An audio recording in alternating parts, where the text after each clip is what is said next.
Meron po tayong isang mainit na balita rito tungkol kay SHIB na gumulat sa buong crypto community ngayong buwan ng July.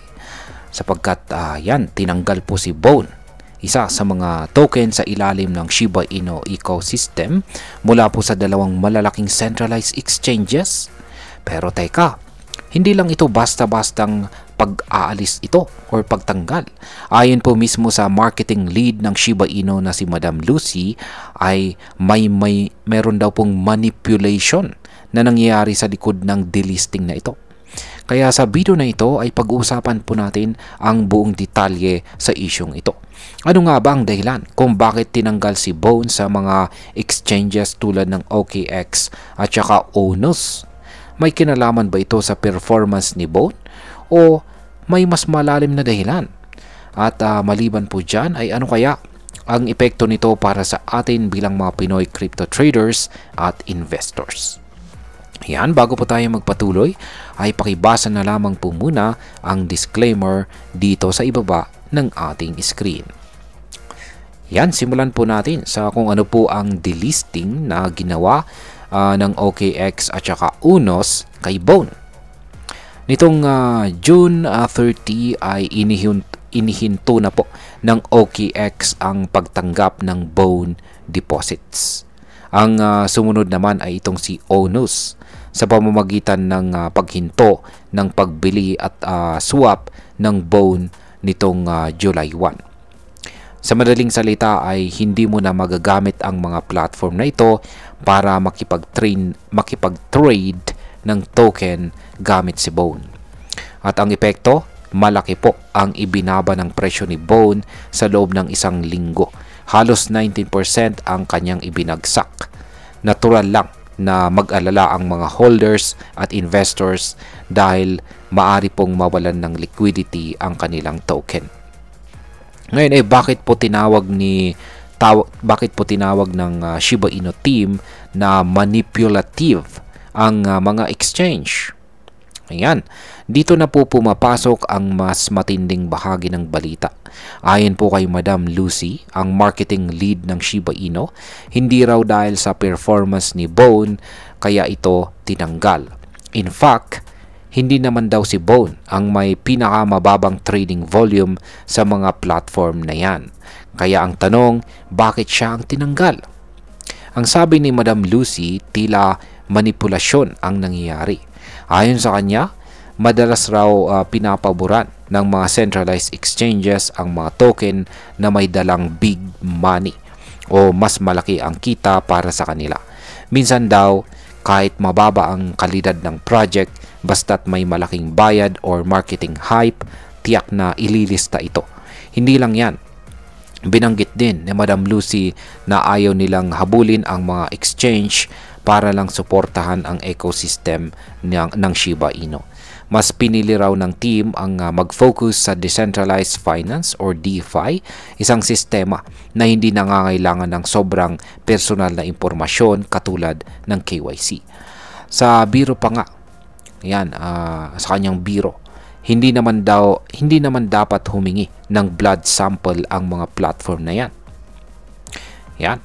Ngayon ay ano po ang opinion ng Shiba Inu team tungkol sa mga centralized exchanges?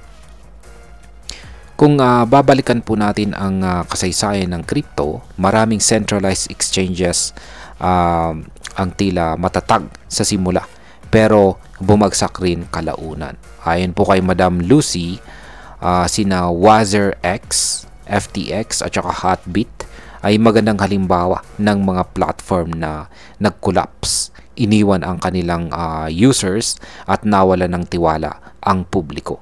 Para kay Madam Lucy, isang babala ito sa mga umaasa lang sa centralized exchanges. Kaya ngayon, mas pinipili ng Shiba Inu team na palakasin ang ecosystem sa DeFi kung saan mas kontrolado ng user ang kanilang assets. Ngayon ay may pattern ba sa nangyayaring ito?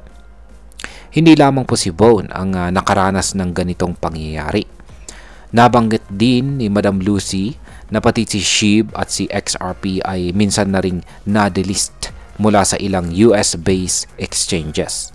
Ito ay nangyari noong sinampa ng SEC ang kaso laban kay Ripple, ang parent company ni XRP. Pero matapos po ang ruling ng korte na hindi labag sa batas ang secondary sales ng XRP, binalik din siya ng mga exchanges. Ibig pong sabihin ay hindi ito bagong pattern. Kapag may kontrobersiya or hindi pabor sa interest ng exchange, madali po silang madali po silang mag-delist ng token. Pero kapag may paglilinaw na, bumabalik rin ang suporta. Ngayon ay ano naman ang kalagayan ngayon ni Bone? Matapos po ang pagbagsak ng presyo, bagyang nakabawi naman po itong si Bone.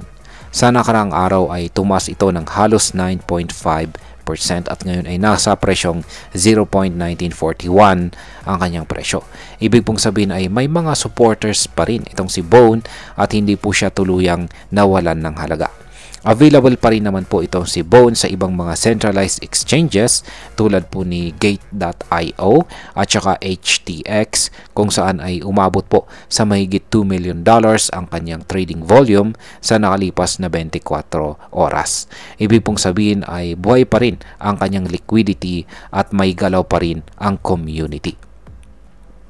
Ngayon ay pag-usapan na po natin ang posibleng epekto nito para sa atin bilang mga Pinoy crypto traders at investors. Para po sa atin dito sa Pilipinas, mahalagang paalala ito na huwag po tayong masyadong umasa sa mga centralized exchanges. Oo, madali po silang gamitin at saka accessible. Pero kapag nagdesisyon po silang alisin ang isang token, wala po tayong magagawa kundi tanggapin ito. Kung ikaw po ay holder ni Bone at nasa exchange ka na na-delist, pwede pong mawala ang access mo sa token. Pwede ring bumaba ang value ng hawak mo. Kaya mahalaga na mag-diversify ng exchange at mag-explore ng DeFi kung saan mas malaking control ang users sa kanilang assets. Pangalawa, huwag po tayong basta-basta maniniwala sa FUD o Fear, Uncertainty, and Doubt. Sa kaso po ni Bone, pinalabas na parang problema niya ang dahilan ng delisting. Pero ayon po sa mismong team, hindi raw ito dahil sa performance. Kailangan nating maging mapanuri at hindi lamang po umasa sa desisyon ng malalaking platform. At bilang panghuli, ang masasabi ko naman tungkol dito ay sa totoo lang, hindi na ito bago sa mundo ng crypto. Maraming beses na po nating nakita kung paano pinalalakas ng centralized exchanges ang mga project na may malaking bayad pero kulang sa sustansya. At ang mga tunay na project na may community at long-term vision tulad ni Bone ay tila hindi nabibigyan ng sapat na suporta. Ang ginagawa po ng Shiba Inu team ngayon sa pamamagitan ni Madam Lucy ay nagpapakita po ng paninindigan. Hindi po sila natatakot na harapin ang mga centralized institutions. Mas pinili po nilang ipaglaban ang decentralized principle or desentralisadong prinsipyo kung saan ang kapangyarihan ay nasa mga users at hindi po sa iisang entity lamang. Kung ikaw po ay naniniwala sa ideya ng DeFi, ito na siguro ang tamang panahon na palalimin pa ang kaalaman mo sa decentralized platforms. Ang katotohanan po ay habang may mga exchange na lumalakas, may mga bigla rin na bumabagsak tulad ng nangyari kay FTX. At ayan, hanggang dito na lamang po tayo sa video na ito mga ka-crypto. Marami pong salamat sa panonood. Ingat po tayo lagi at God bless po sa ating lahat.